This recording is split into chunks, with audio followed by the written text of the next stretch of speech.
భారతదేశ చరిత్రలో చూపిస్తారా? ఇచ్చాపురం మొదలుకొని మరి చెన్నై దగ్గర తడ వరకు కూడా కారిడార్ కనపడటం లేదా? జరుగుతున్నటువంటి డెవలప్మెంట్ కనిపించట్లేదా?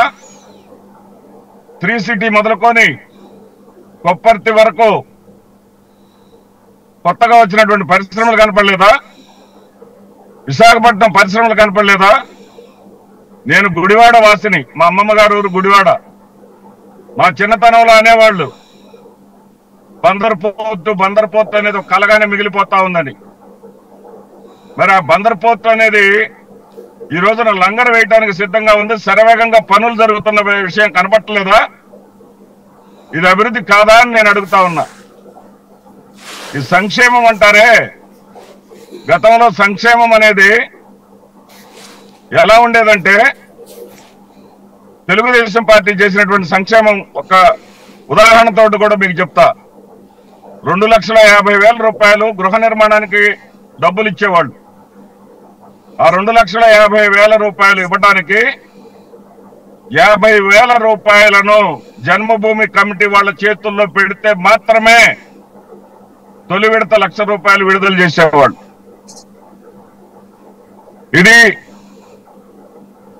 దీనికి బాధ్యులైనటువంటి ఆ జన్మభూమి కమిటీలు, ఆ కమిటీలను నిర్వహించిన వాళ్ళు ఈ 3 పార్టీలు కాదా? వైఎస్ఆర్సీపీ సంక్షేమం ఎలా ఉంటుంది, జన్మభూమి కమిటీల సంక్షేమం ఎలా ఉంటుంది అనేది ఒక చిన్న ఉదాహరణ ద్వారా చెప్తాను సార్. ఒక బియ్యపు బస్తాన్ని తీసుకెళ్లి లబ్ధిదారుడికి ఇచ్చేది, నేరుగా బియ్యం బస్తాన్ని తీసుకెళ్లి లబ్ధిదారుడికి ఇచ్చేది వైఎస్ఆర్సీపీ సంక్షేమం అయితే, ఒక బియ్యం బస్తాను గదిలో పెడితే ఆ బియ్యం బస్తా చుట్టూ పందికొక్కులు చేరుతాయి. పందికొక్కులు చేరి బియ్యాన్ని తినేస్తా ఉంటాయి.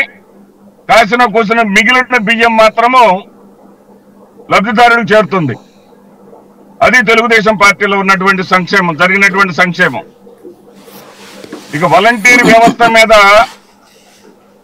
దేశంలో ఎక్కడ వాలంటీర్లు లేకుండా ఎక్కడేమీ డబ్బులు ఇవ్వడం జరగట్లేదా అని చెప్పేసి సోదరులు రామకృష్ణ గారు అడిగారు.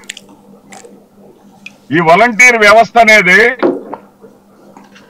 ఈ రోజున ఐఏఎస్ లో ఒక సబ్జెక్ట్ గా చేర్చి, ముత్సోరియా యూనివర్సిటీలో ఒక సబ్జెక్ట్ గా చేర్చి ఆంధ్రప్రదేశ్ ఇది ఖండాంతరాల్లో, ఇండియాలో కాదు, ఖండాంతరాల్లో వాలంటీర్ వ్యవస్థని